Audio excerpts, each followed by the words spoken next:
Yes. Welcome back, everybody, to Chapter 3 of The Black Company, titled Raker.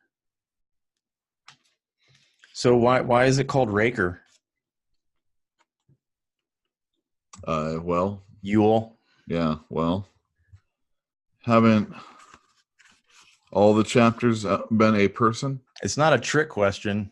Yeah, I'm just saying. So every chapter so far has been a person, and the Raker is no different. Yes. Lewel, would you please give me a list of the characters that we're going to meet that have names without any spoilers, please? All right. So we have Elmo, Silent, Raven. We also are introduced for the first time to Jojo, who gets frostbite. There's a character named Knuckles, but nothing really comes of that. Darling's in the story for a few moments. There's obviously the lieutenant and the captain. Let's see here. We have Goblin, One Eye, Soulcatcher's in this chapter. The Limper's in this chapter. The Rebel Raker is in this chapter. We have Otto and Hagup, who are two pretty much red shirts. And obviously we have Croker narrating the story. So let's begin by saying what this chapter is ultimately about. The Black Company are hunting for the Raker, who is the opponent in the north area where they are right now. They're in the Salient, I believe. Yeah. Maastricht Fortress is the location where we begin. It is dead of winter. It is the middle of a blazing blizzard storm. And they've got a group out. They have an away team, as it were, out and about. And let's see, who's in the away team? It's led by Elmo. Of course. Silence there, Raven, and someone named Jojo. Okay. There might be more, I'm not sure. I would assume there's several more. I don't think they do anything in too small of groups. But the chapter opens up, and they are making their way back to the keep in the middle of this snowstorm. The portcullis is raised and they get in. Oh yeah, this is also the first time everybody except for Raven have ever seen snow. Yes, that's true. Yeah, I thought that was like super, super funny. These are supposed to be like worldly tough guys, but they've never fought in any place. They got cold. Well, they're from the tropics. Well, I guess, right? But they don't ever completely say that. They just say they're heading north. But we don't comprehend what north means. Yeah. But you don't have to go very far north to get snow. So they literally must be living at the equator if they've never seen snow in their life. Right. Probably. They're from Central America. Yeah. All right. So the riders return, and immediately Croker goes outside to meet them, essentially, and they let him know that they went 23-0, which is great, but they're a little bit smug about the whole thing, and they won't answer any more questions. So they go inside to get warmed up. He's prizing them with more questions, which they don't answer. They eat a hot meal, and then the captain arrives, and the captain wants his debrief. What happened on the away mission, Philip? Oh, well, okay. So they were being all coy about it, but the whole purpose of the mission was that they heard there was a group of rebels that were gathering in this farmhouse. I don't remember if they heard that, but Silent picked up one of their picket lines, and then they snuck in, and they said that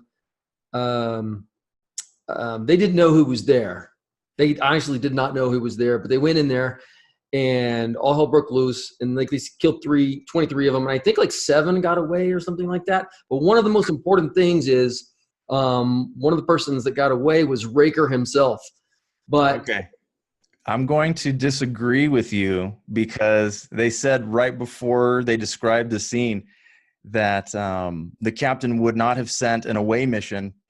I shouldn't use that terminology. The captain would not have sent anybody out if there had not been a chance to get Raker himself. Well, true, but they did not know he was there. They just know that there were important people there. No? Am I wrong? Okay, well, let's move on. So Raker, in his desperate attempt to get away, hit his head on the door jamb and kept running, and they couldn't stop him. Elmo saw that. Silence saw that. So he went over there and checked it out. And sure enough, there were like 3 or 4 of Raker's hairs there. And as soon as all the wizards in the room heard this, they were just giddy as school kids. Yeah, they were. All they need is one little piece of somebody, and then he's doomed. They use that to home in on him. Anyway, the wizards are all excited about it. Captain's all excited about it. Most people don't know what the hell they're talking about. And they're like, what? All you got was 3 little hairs? But they're so confident that those 3 hairs, some advantage is gained by having that hair. And the people in the know are very well aware of it.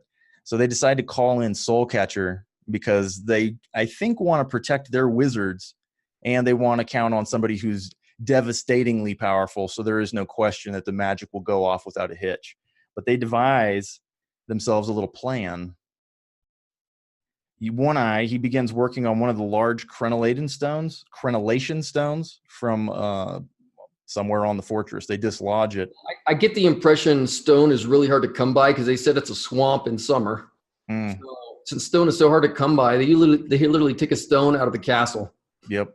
Well, they also don't give a rat's ass about the castle, right? Why would they? You're probably right. It's convenient. Temporary structure. Well, they're not going to go quarrying, I'm guessing, right? They're like, what's at hand? Well, let's use it. So it says they have 6 hairs and a block of limestone, and that's what they use to set their trap. But their trap is not going to take place here. Let's see. Soulcatcher does arrive. And I thought that was a nice description. But Soulcatcher does arrive during a really bad blizzard, not the same one. They explain the plan to him. One Eye goes and takes him on the tour, and they both, One Eye and Soulcatcher, come back giggling. And they're so confident at this point. They know that he's doomed. He's absolutely doomed.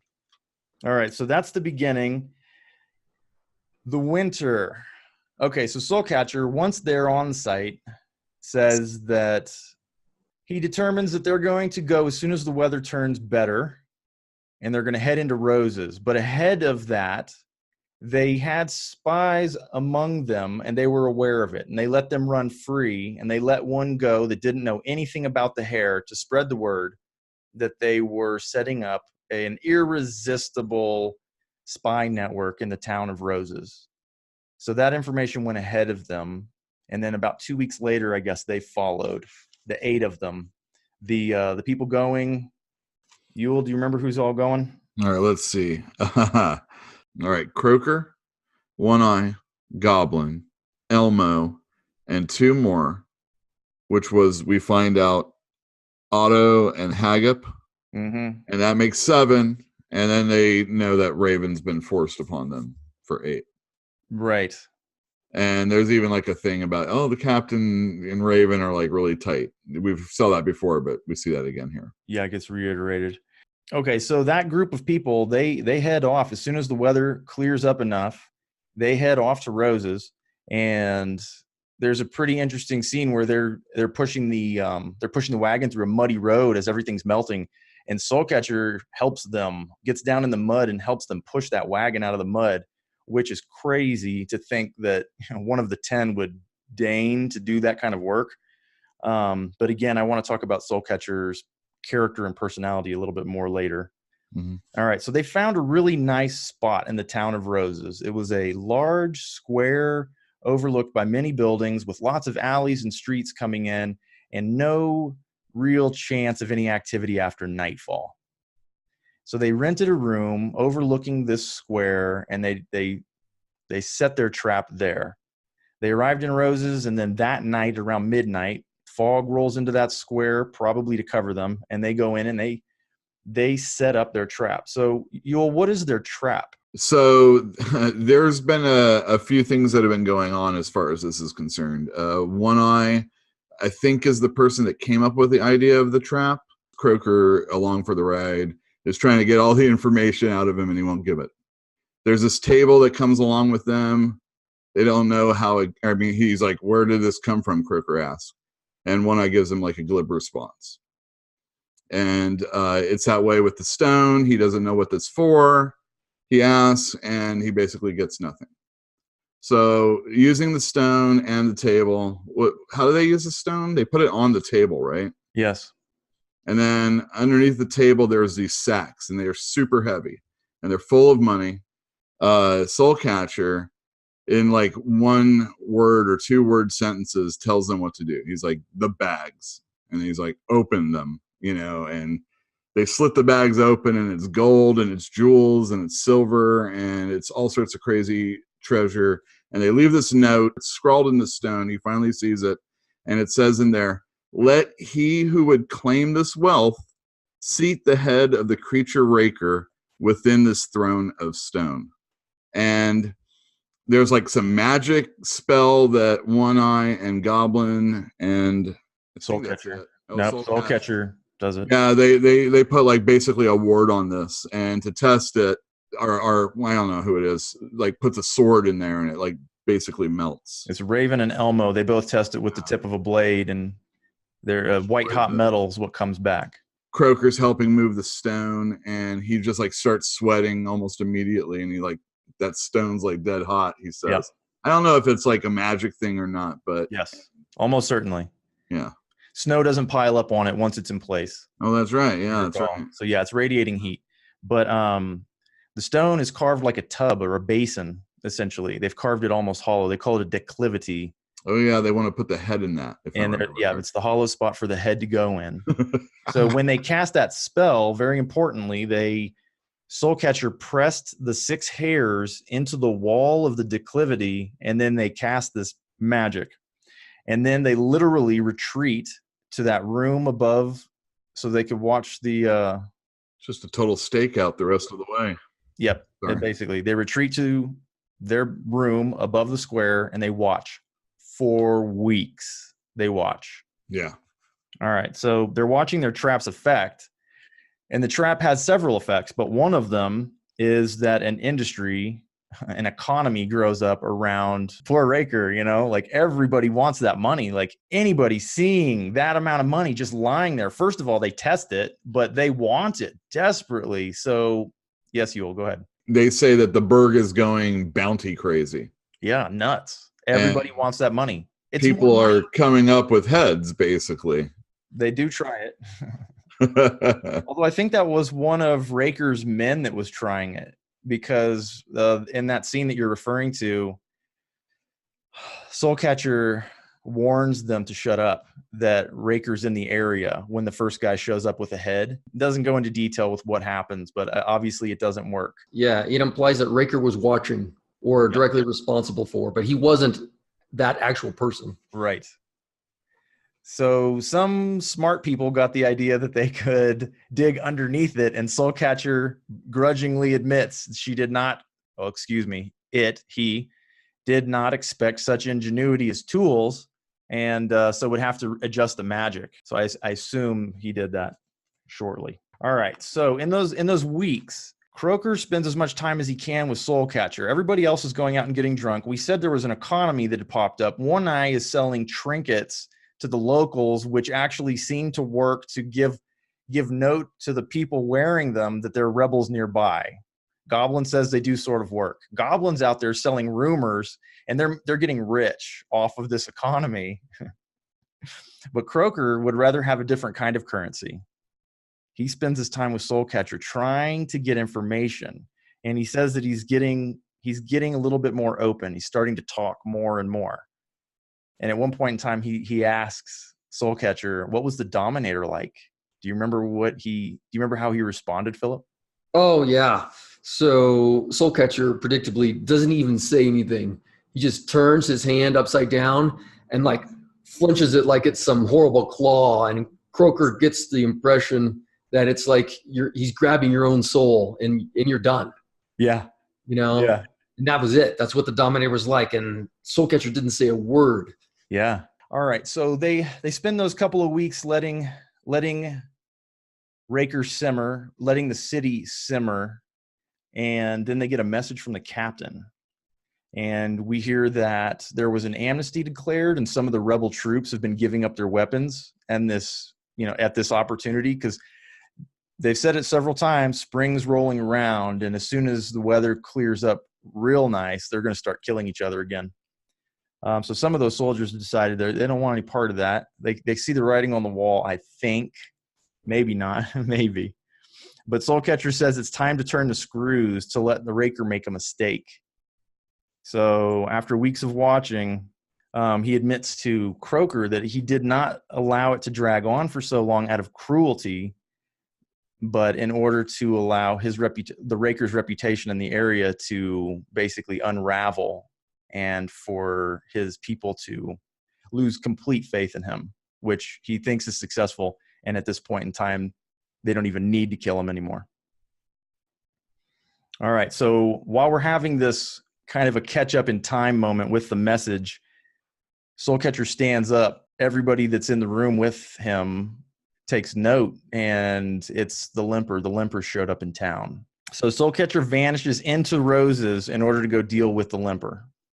Why is the Limper there? The Limper is there because there is going to be a reward for the Raker being taken out, and he wants to be the one to claim it. Yeah. Swooping in for the easy kill, get all the credit, take the Well, he needs it too because he suffered the defeat just prior, and the reason why they were in Maastricht at all was because he couldn't hold the rebels off. Yeah. So the Flag Company were sent in to deal with that there too. Yeah. So he has he has more than one reason to want to do this. Yeah, he needs this. He needs it badly. It's a good victory if he can get this one. Good Yeah, mark if we on the were board. following his story, we'd be rooting for him right now. Where do we leave off though? We were talking about the That's Limper what I'm having trying to figure out. Then you said Soulcatcher went out to go look for the Limper, and that's when Haggett comes back, and he's like, Otto got stabbed. Goblin and One Eye came back drunk. So someone has stabbed Otto, and Hagup is the guy that returns to let everybody know that he's been stabbed. So Raven and Croker, they head out into the night to find his body. Hagup is afraid Otto's going to bleed to death. But when they find him, and Raven just zooms right to him, even though he's crawled a block away or something. Croker does not have a clue how he's able to do that. It doesn't mention anything about tracking. He just knows exactly where the guy is. So they grab him. Croker says he's not really at risk of doing anything more than freezing to death. They bring him back to the room overlooking the trap.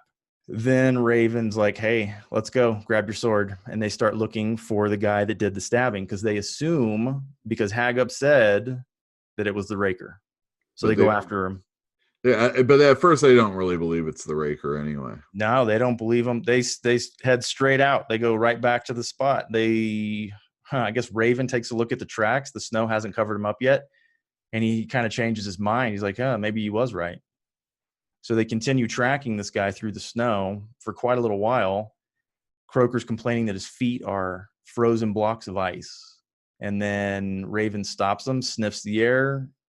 You keep going, he says. You'll catch up to him if you keep at your pace in about 2 blocks, and then he's gone. So they've split up.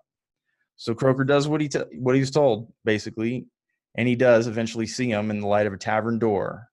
He catches up to him, and I think he says something like, "You stabbed my friend." No, not right away. He says, "It's a heck of a night, hey, old timer." Oh yeah, you're right. The guy looks at him and he's like, "You stabbed one of my friends." He's like, "Oh, you must be the doctor, Croker." So in a way, that's a grudging compliment. And yeah. Then he throws his cloak aside and tries to stab Croker with a sword. Croker dances back and pulls his own sword and begins to fall into twin gray pools because he met his eyes. And that is exactly when one of Raven's daggers meets up with Raker's back. So he just reaches back behind him and he pulls that knife out and he slowly begins to sing. And then they kill him. He doesn't even deign to mention how it happened. Croker and Raven just both go for him at the exact same moment as soon as he starts to sing. And the next thing you know, there's a body on the ground and Raven is sawing his head off with a knife. They're colluding to go get that money for themselves. I don't think they are colluding. I think it's Raven's idea. That is all Raven all the way. In fact, Croker's scared that Soulcatcher might be able to figure out what's going on. Well, with good reason.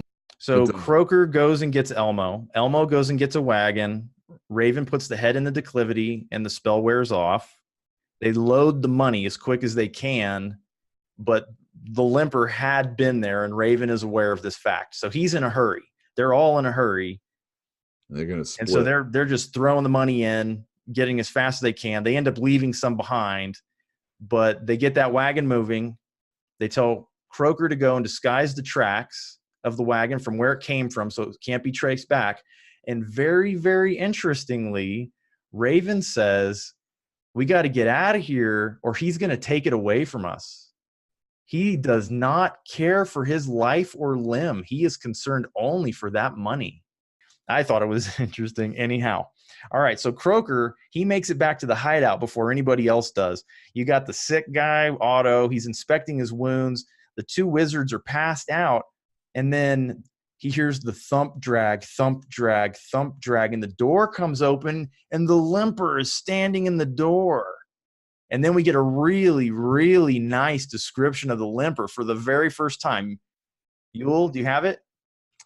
Yeah, I actually do. Yeah, read it all. Read the whole thing all the way through so we get the whole description of Limper. The Limper is not big. Meeting him in the street, not knowing what he is, you would not be impressed. Like Soulcatcher, he wears a single color, a dingy brown. He was ragged. His face was concealed by a battered leather mask which drooped. Tangled threads of hair protruded from under his hood and around his mask. It was gray, peppered with black. His was the face of a dead man, a mummy of inappropriately preserved.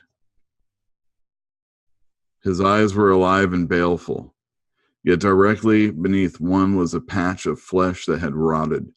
Beneath his nose, at the right corner of his mouth, a square inch of lip was missing, revealing gum and yellowed teeth. Also, a little bit later, you find out that he has a scar that runs down his forehead and left cheek. Supposedly, it continued down his left breast. Supposedly, that blow that gave him that scar was struck by the White Rose herself. Right, was the woman who imprisoned them all, including the Dominator and the lady 400 years ago. All right, so there's the description of the Limper, and this guy just shows up, door comes open, and there he is. And he takes off his mask for effect, you know. He wants to scare these guys. But Croker, he serves them tea. Yeah. He's like, well, I was making tea. Here you go. You know, and there's nowhere to sit. You know, it's just him and Otto and the two sleeping wizards. And would you sit at the table? Luckily, right around that moment is when Elmo and Raven return. They notice him immediately. They notice the Limper sitting at the table, and they split. One turned right, one turned left. And they're doing this strategically so that they're not all together, so they can be surrounding this guy if they get into a fight. So there's some real funny stuff with Raven here. He does not care. He does not care. This is a super tense scene, though. I mean, even leading up until when the other guys show up, Croker just feels like, well, what do I got to do? I got to do something during this time as the Limper being in here. And that's why he serves him tea. You know, he checks on the wounds of Otto. And, you know, it's like he's doing everything he can to not have to face this guy. And then when the other guys come in, they're doing pretty much the same thing. They're taking off their boots because, you know, they're wet. You know, they're basically disrobing and going about doing the things that they normally would. Right. And the Limper, he's like, give me my money back. Yeah. Yeah. He wants that money back. So Raven was right. This guy's motivation is the money, and he wants it back. And he says the lady gave it to him. Yeah, maybe that's more of the reason. And I don't remember what he said to the guy, but Raven said something, and Limper stands up. And the moment he stands up, he says, hey, you guys want to play cards? The table's free, which pisses him off. The Limper is just furious. But that is when Soulcatcher shows up. the form of soul catchers in the doorway, distracting the Limper. And that is when we see that Elmo has grabbed the kettle to throw boiling water. Raven has a knife in his hands. Both of the wizards who were supposedly asleep are casting spells right then and there. One of them's whispering into the blankets and the other one's moving his hands. They're getting ready. But Soulcatcher, true to form, uses greater intellect to completely declaw the Limper. Why aren't you in Elm? Huh, did you know there was an uprising? It's funny. The lady was wondering why you weren't there. But there's a little more to the story about, yes, it was the Limper's responsibility to hold that town. And as soon as he left, the rebels took his city. Why is that, though, Philip? It was because Shifter was involved. Yeah, well, Shifter was involved too, which is even doubly funny because Shifter is kind of like Soulcatcher's ally. Yeah. And it was all a plan from the beginning. Exactly. The Limper left, the bandits took over, the rebels took over. Shifter stepped inside to reclaim the city, so he looks amazing. Soulcatcher looks amazing for getting Raker, right? And the Limper looks like an idiot. Again. The guy can't catch a break. I mean, he just can't. He's been outsmarted. But I mean, they make a point of showing that he's a blunt instrument. And this is not a war that is going to be won by blunt instruments. All right, so the Limper flees. He heads back to where he was supposed to. We don't know where he's going, but he takes off because he knows he's made another grave error. No pun intended. He's going back to Elm. Yeah. And we're basically in the last couple of pages of this chapter. And it's at this point that Soulcatcher, in my opinion, sums up this chapter. Raker eliminated his vermin in panic, and sweeter still, the Limper embarrassed again. Not a bad job. Mm-hmm. So that is essentially what happened in this chapter. Mm-hmm. Yeah, that is pretty much what sums up this entire chapter. Soulcatcher takes a moment privately with Croaker right here, and he gives him what he wanted. He answers that question for Croaker. What's the lady like? Just like time has moved on, but Soulcatcher did not forget. And it says, out of nowhere, she's very beautiful. And they emphasize very. She's very beautiful, Croaker. Young looking, fresh, dazzling, with a heart of flint. The Limper is a warm puppy by comparison. Pray you never catch her eye. That was it? Yeah. I think she knows that Croaker's imagination is leading him into dangerous territory. I think Croaker knows it too. So is this foreshadowing? You know, is it a warning? I think so. Both? I think so. Yeah. Well, don't get too close, definitely. Let's see. Okay, so that little bit of information is given. We finally get a description of what the lady's like from somebody who knows her personally. And I like the heart of flint. But she also says to them, you and Raven and Elmo drink a toast to me. Now, do you guys think that's a compliment? Well, he precedes it with saying, if only for the Limper, this thing's been worth it. Yeah. Like, I lost this money, but I don't really care. And then he says, you guys just get to have a toast on me. Yeah, drink a toast for me. Because this was completely a successful mission for Soulcatcher. And only to get rid of the Limper and embarrass him, but they got Raker as well. And he knows they did that. And she has the Black Company under her thumb even more. I would say that I would go so far as to say they're beginning to trust each other.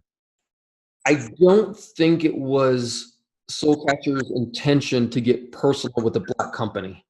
I think that just happened. Yeah, I mean, I can see it that way. They're just such fun rogues to hang around. This goblin and do Do you remember Why? when he was imagining, do the Taken get lonely? And she Right. said sometimes.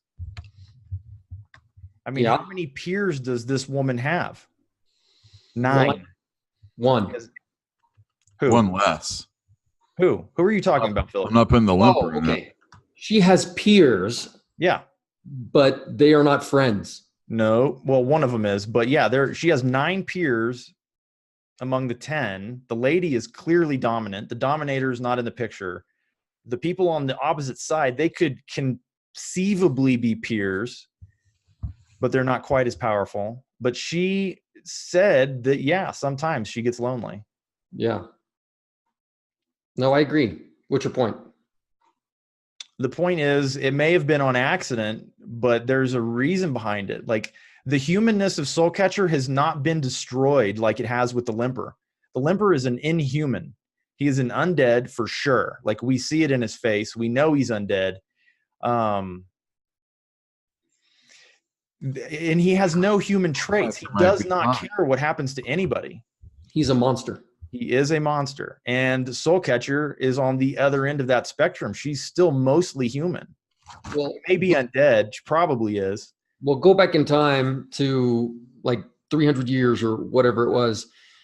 These were all people who stood up to the Dominator, right? Yes. We don't know their background, but they were clearly powerful.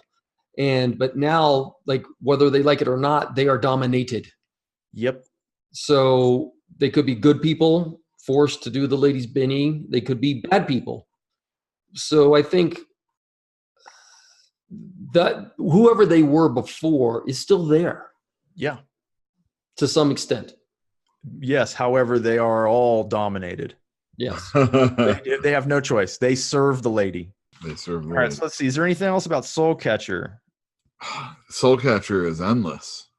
Soulcatcher, and I highly recommend anybody that's read this to go back and listen to it also, because Soulcatcher's voice changes throughout speaking. Again, suggesting that it's maybe one of the souls each time speaking through him. Well, he also says there was a period where he was having an argument with himself, all with different voices. Yeah, that's It's really like- good too. Yeah, he contains essentially multiple people that give him advice. Supposedly, it is in control. He says, a dozen voices murmured over there. I smell it. You're wrong. It's in from the south. End it now. Not yet. It's time. Needs a little longer. Pushing our luck. The game could turn. Where pride. It's here. The Catcher of Souls is the name that Soulcatcher applied to him or herself. You remember, I am the Catcher of Souls. There are a couple of things that Soulcatcher does that like totally humanize him. Like when he first shows up and he crosses over, they can't get the portcullis open at their keep. So he just walks up the snowdrift, which is piled all the way over. That's got to be huge. But anyway, he walks up the snowdrift, and as anybody would, he falls in the snow on the other side and like has to dust himself off and then goes to the fire to warm up. Very, very human. And then when he's helping push the wagon through the mud, also, you know, like just one of the boys. More than that. So even if you go all the way back, if we look chronologically, as soon as One Eye tells him what's going on, or no, as soon as he gets in there, he starts making jokes about what a beautiful day it is. Yes. He makes a joke. He does. Yeah. He makes a joke.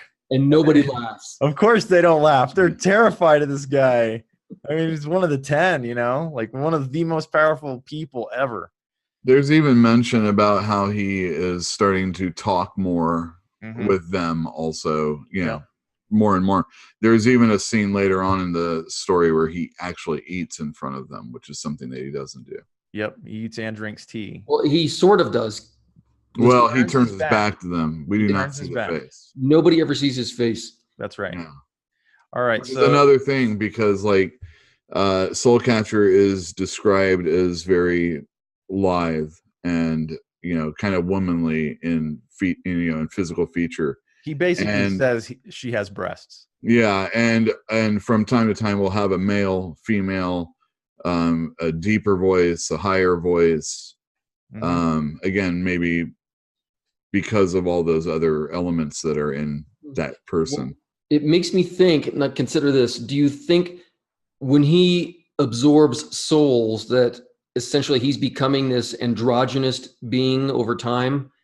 I think Part so. man, part woman?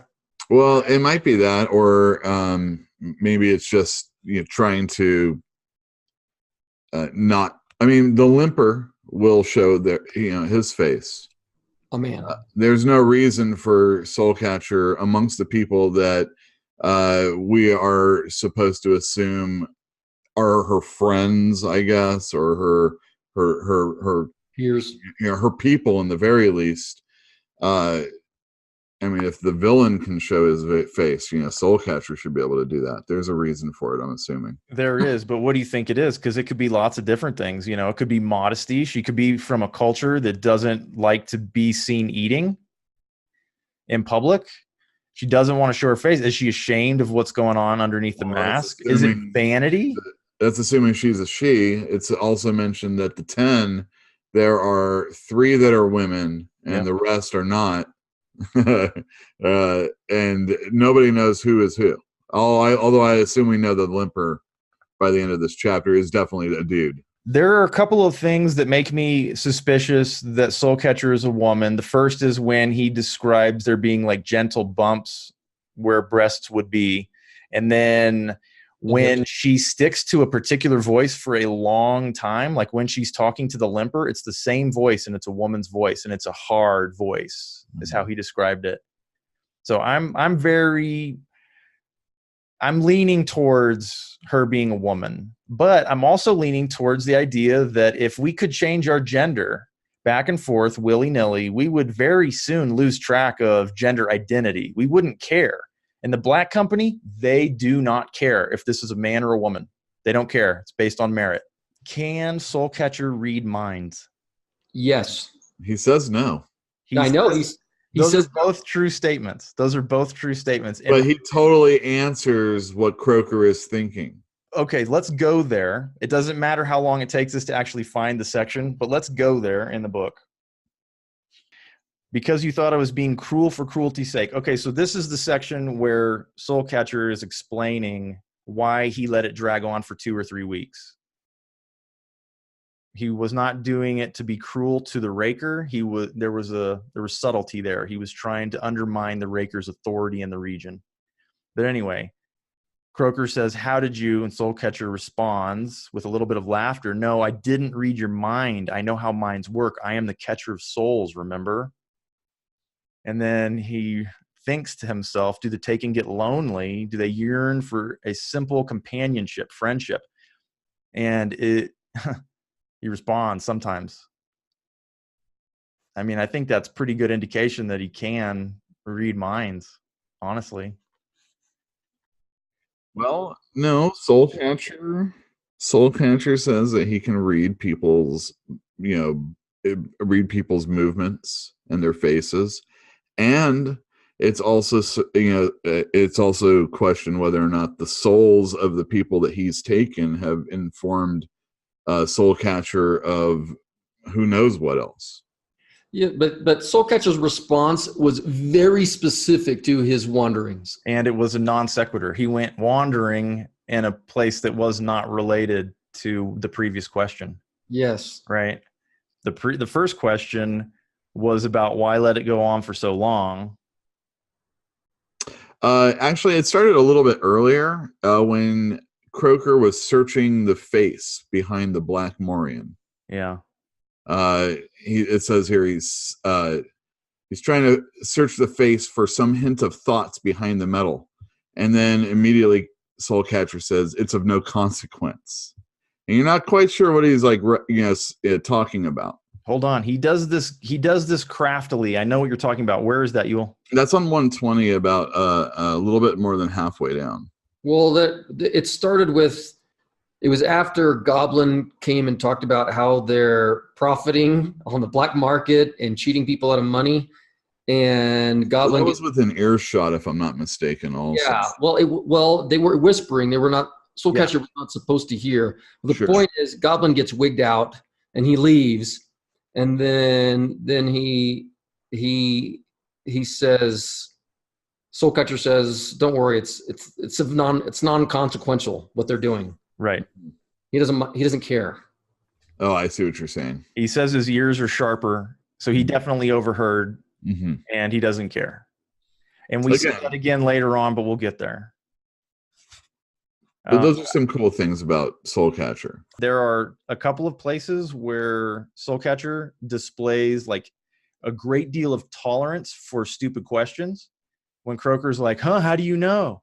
And the response is just, I can tell he's out there, right? Do you remember that scene? When Limper was creeping around testing out the trap. I don't remember if this is the same scene, but they imply that for such audacity, any of the other Taken would have killed him on the spot. But they say Soulcatcher is the most patient. And I think compassionate is a big word that's not appropriate, but certainly the most self-controlled. I would go so far as to even say like vastly more intelligent than them. She praises them. Like she's building loyalty in these guys that they're not used to. Well, if you want a big picture concept right here is, do you remember how in the very first chapter, Soulcatcher went there and took over Beryl without doing a thing, right? Yeah, outmaneuvered everybody. She uses cunning, intelligence, intellect, counter-espionage, all these tricks to avoid actual physical confrontation. And the Black Company does the exact same thing. Yeah, so they're like the perfect tool for her. Yeah, the Black Company, they're two peas in a pod as far as their methods for victory, for conquering, for taking over. Yeah, without a doubt, because there was the so when you're talking about them sending the spy ahead of the 8 that go over to the Roses, Soulcatcher asks why do that, and they're like, well, it's important to let them out so that the people know that we get that information out like we want. And then she actually says, oh, that's very good. That shows some ingenuity, something that the Limper didn't have. And then it's a reason to be able to make fun of the Limper and show that the guy has no vision whatsoever. Also, she's able to test them to see why they do it, right? If they have a good explanation other than, well, we just couldn't kill them, she knows that they're actually doing it with purpose, and it's the same purpose that she would use. They should have called this book Soulcatcher, or this chapter. Now, the first one is his chapter, her chapter. It's the legate. Oh, yeah, you're right. Soulcatcher was the legate. Yeah. Oh, right. Yes. Let's talk about the Limper really quick, because we don't get a lot of information. We got that really good description of him. He says, I haven't forgotten. He's talking to Raven, and he says, I haven't forgotten what you did to me in Opal. I haven't forgotten what you did in Forsberg. Oh. And Croker had wondered if what he had done to the Limper in Orr would be remembered. Flick died in Opal, correct? Yes. Yeah, he was stabbed. He saved Raven's life. Okay, so in that encounter, I think the only thing that Croker did to the Limper is he stepped on him when he was trying to get out. Like the Limper had fallen down. Oh yeah, he kind of kicked him, I think. Yeah, he used it like the caveman was coming, I think. He trampled over him. Yeah. But obviously he didn't realize that it was Croker doing it. He was too busy falling down and getting trampled. But I don't know what Raven did to him in Opal. That's unclear, isn't it? Do you remember Raven doing anything to him in Opal? Did Raven have anything to do with bringing the house down on top of? I think that's what happened. Yeah, he trapped him somehow. Raven, we had thought at the end of the chapter, just about at the end of the chapter, that the Limper was going to be buried for quite a while, and Raven maybe died. Yeah. And then Raven didn't die. Right.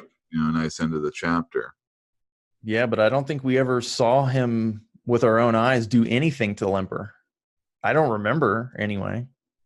Well, it's proximity probably. Well, he was certainly there.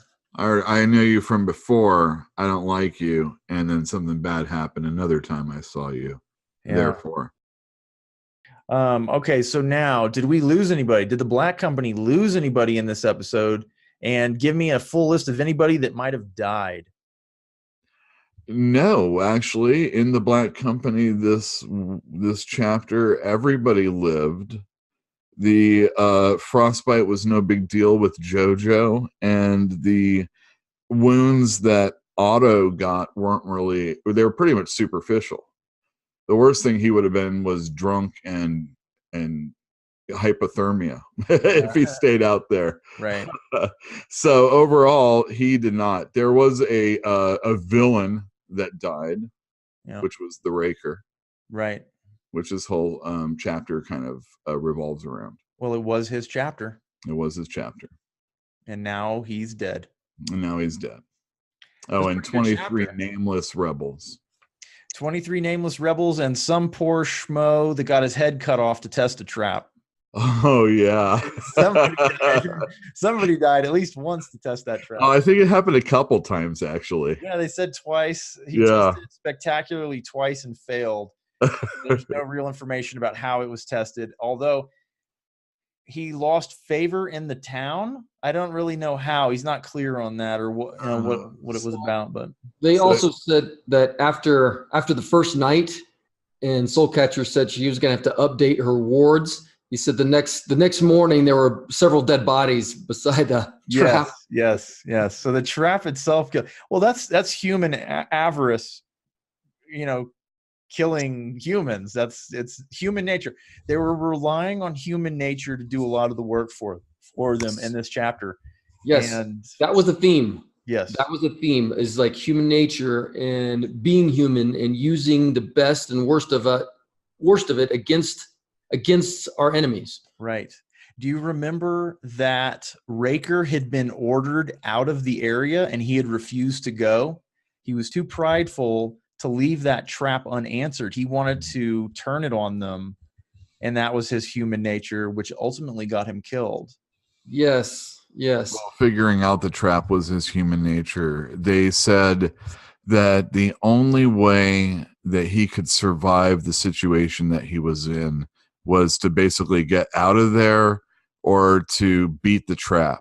And that's the reason why people were losing faith in him. Not only was he killing people that he was basically fighting for to beat the trap, he wasn't doing a good job of it. And then when the amnesty was given to the people the rebels, then even more people were losing favor. And by that time, it didn't matter what he did, the Raker, he had lost everything. And that's what, it was like that's kind of going back to, she wasn't, he, Soulcatcher wasn't trying to torture him. Yep. It was like more than that. He wanted all of the people that were on the side of the rebels to not be on the side of the rebels anymore. In fact, it even said that the City of Roses had become like they were pro-imperial or whatever we're calling these people. Yep, they were. Yeah, she let the trap run for long enough for him to lose all credit. And then, when the moment was right and the captain was like, hey, you guys need to get back here, they sprung the trap and took him out. Yeah, and ultimately won people to her side, I guess, as far as probably city nobles and stuff like that. Yeah, they're always looking for a way in. Yeah. Well, let's talk about the death of Raker and that whole scene with him stabbing Otto and then killing him. It just seemed weird. It's like they already crushed his soul and his spirit. I don't know if the word was despondent, but it was something similar to that when he was just kind of wandering around at night in the snow by himself without direction or order. Like he didn't know what to do. It's like he was alone. Yeah. He did not have his army. He didn't have his friends. He had essentially been outcast, ostracized, cast out. Yeah. I'm sure there's something we can put that on, as far as people today or something like that. Some sort of allegory. A modern allegory? Yeah, sure. Why not? I'm sure there's some, modern equivalent of something going on and, whatever. Oh yeah, Jussie Smollett. Oh, there you go. Sure, why not? I don't think he's been fired yet, though. I don't know. He would have to lose everything and then really, like lash out. That might be it. Oh, maybe it's who's that weird actor guy that does all sorts of stuff and steals people's materials? I know who you're talking about. You're talking about Shia LaBeouf. Maybe he's more like that. He committed plagiarism making a short film that was shot for shot a comic book. Yeah, Dan Clow's comic. Didn't give anybody credit for. Yeah. And then when he was caught, he apologized, but his apology was a plagiarized apology letter. Who does that? That dick. The Raker does that. The Raker does it now. Well, gentlemen, that was chapter 3. We're essentially halfway through the book. There are 7 chapters, but I checked this morning, and the last chapter is only 12 pages. So we'll do that chapter when we do chapter 6. We'll do them at the same time. All right. But the next chapter, chapter 4, is called Whisper, and we will be tackling that chapter as soon as we can. I have gotten it on good authority that people who are reading along with us want us to do this a little more frequently than we're doing it. So I would encourage the two of you to talk to me afterwards. In the meantime, let's see. You can follow Lewel at Big Blue Lewel.